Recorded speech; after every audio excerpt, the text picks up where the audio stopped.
Rohilkhand management association RMA और news today network का संयुक्त मंच सजा था और चर्चा परिचर्चा का विषय था बजट 2023-24।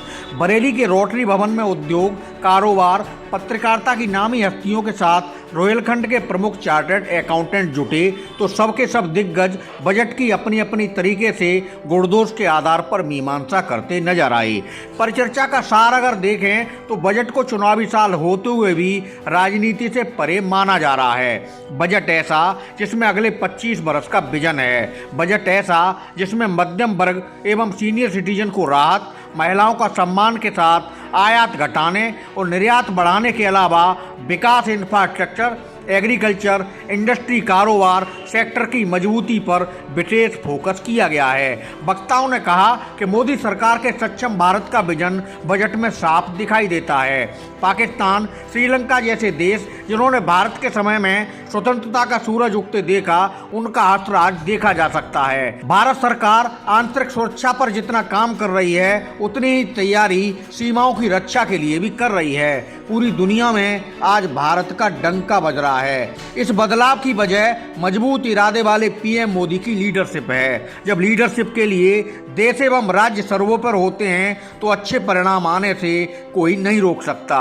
यही बदले भारत की नई कहानी है, जो पाकिस्तान जैसे पड़ोसी देशों की तरह अब किसी के आगे हाथ नहीं फैलाता। खुद सक्षम होकर पूरी दुनिया को भारत अब दिशा देता है। मशहूर उद्योगपति घनश्याम खंडेलवाल, आईआईए के राष्ट्रीय महासचिव दिनेश गोयल, आरएमए अध्यक्ष Manish Sharma, RMA vice president Rajesh Gupta, RMA secretary Kadir Ahmed, RMA joint secretary doctor Swatantra Kumar, DG infra group के MD Dharmendra Gupta, news today network के group editor doctor Ashish Gupta, KCMT के chairperson Vinay Khandelwal, CA Kapil Vaishya, CA Sharad Mishra, CA Akhil Rastogi, doctor Sant Kumar, SK Singh सहित उद्योग एवं कारोबार जगत से जुड़ी प्रमुख हस्तियों ने बजट की परिचर्चा में खास व्याख्या की।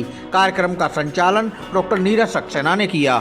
67 years old, not for profit and non-political Rohiलखंड Management Association, popularly known as RMA, affiliated to All India Management Association, is a premier body of eminent intellectuals including industrialists, mathematicians, businessmen, practicing managers and other professionals. Society by organizing events like workshops, seminars, panel discussions, presentation and interactive sessions by reputed and learned speakers from all areas across the country. देखिए, ये जो budget आया है, अमृतकाल का budget आया है और भारत को 2047 में भारत कैसा होगा उसको कहीं ना कहीं जो ध्यान में रखते हुए, विजुलाइज करते हुए ये बजट बनाया गया है और 45 लाख करोड़ का टोटल बजट है।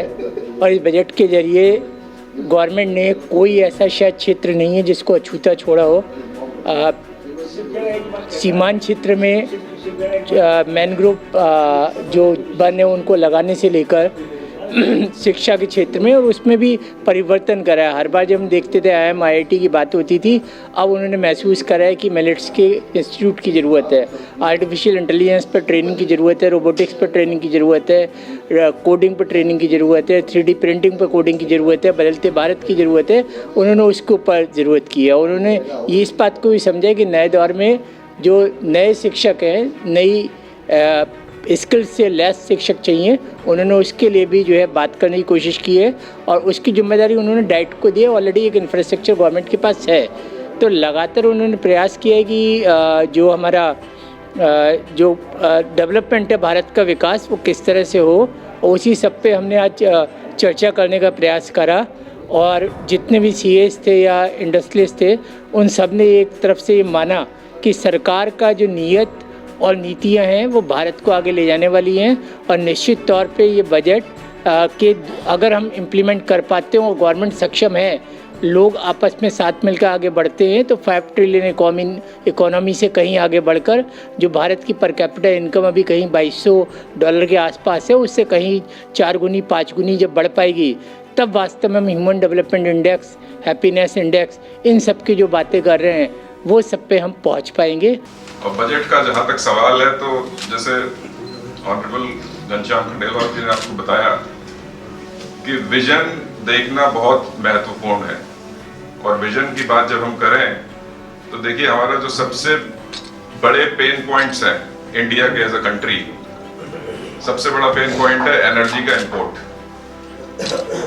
लगभग हमारा 50% से ज्यादा इंपोर्ट एनर्जी है। अब एनर्जी का जो इंपोर्ट है उसका सब्स्टिट्यूशन कैसे हो, ये एक प्रायोरिटी एरिया है गवर्नमेंट का पिछले 2-3 बजट से, और उसमें अच्छे खासे एलोकेशंस इस बजट में हुए। समवेयर डाउन द लाइन वो बात स्किप हो गई। हाइड्रोजन फ्यूल पे 39,000 करोड़ का एलोकेशन हुआ है। लिथियम आयन बैटरी के जो पार्ट्स हैं और उसको बनाने वाली मशीनरी है उसकी इंपोर्ट ड्यूटीज कम हुई हैं।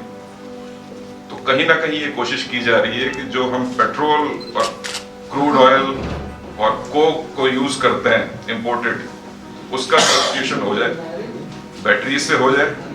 एंड देन इवेंचुअली देखिए बैटरी वाला काम भी बहुत लंबे समय चलेगा नहीं, क्योंकि जो जाने माने रिनाउंड साइंटिस्ट हैं इस डोमेन में जो काम करते हैं उनका ये मानना है कि वो भी एक सस्टेनेबल साधन नहीं है। सस्टेनेबल साधन इवेंचुअली हाइड्रोजन है, और हाइड्रोजन में भी ग्रीन हाइड्रोजन।